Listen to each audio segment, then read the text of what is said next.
Welcome to our YouTube channel. இன்றைக்கி நம்ம என்ன பார்க்க போகிறோம்னா, நம்ம டெலிகிராம் சேனலோட ரிவ்யூ பார்க்க போகிறோங்க. தென் இன்றைக்கி நம்ம டெலிகிராம் சேனலில் மார்னிங் மார்க்கெட் ஓப்பனாக இருக்க முன்னாடியே நம்ம ஜோன்ஸை ப்ரீட் பண்ணி கொடுத்துருந்தோம். பர்ஃபெக்டாக பார்த்திங்க அப்படின்னா நம்ம ஜோன் ஹிட் ஆனோடனே மார்க்கெட் வந்து ஒரு ரிவர்சல். இன்றைக்கி மார்னிங் மார்க்கெட் இங்கே வரக்கு முன்னாடியே நம்ம இந்த ஜோனை ப்ரெடிக்ட் பண்ணி இந்த இடத்துல மார்க்கெட் வந்தோடனே ரிவர்சல் ஆகிடும்னு சொல்லி கொடுத்துருந்தோம். பர்ஃபெக்டாக நம்ம ஜோனை ஹிட் பண்ணோடனே மார்க்கெட் ரிவர்சல். தென் நம்ம மார்னிங்கே பிஸிங்கிறனால ஒரு லாட்டில் க்ளோஸ் பண்ணிட்டோங்க. அதோட ப்ராஃபிட் வந்து நான் அப்டேட் பண்ணியிருக்கேன். தென் மார்க்கெட் ஒரு செகண்ட் என்ட்ரி. தென் மார்க்கெட் இந்த ஜோனை பிரேக் ஆனால் நெக்ஸ்ட் ஜோன் வந்து 23,736 நம்மளோட நெக்ஸ்ட் ஜோன் இருக்குதுன்னு சொல்லி ப்ரெடிக்ட் பண்ணி கொடுத்துருந்தோம்.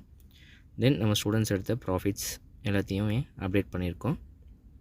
தென் நம்மளோட செகண்ட் என்ட்ரி நம்ம புக் பண்ணியிருந்தோங்க. 2,330 பீஸ் வந்து பார்த்திங்கன்னா நம்ம இதில் ஏர்ன் பண்ணியிருக்கோம். அதை வந்து நம்ம லைவில் அப்டேட் பண்ணியிருக்கோங்க. தென் நம்ம கிளாஸ் வந்து நெக்ஸ்ட் பேட்ச் April 7 ஸ்டார்ட் ஆகுது. இன்ட்ரெஸ்ட் இருக்கவங்க கால் ஆர் வாட்ஸ்அப் பண்ணுங்கள். தென் நம்ம ஃப்ரீ பப்ளிக் டெலிகிராம் சேனலோட லிங்க் கொடுத்துருக்கேன், கிளிக் பண்ணி ஜாயின்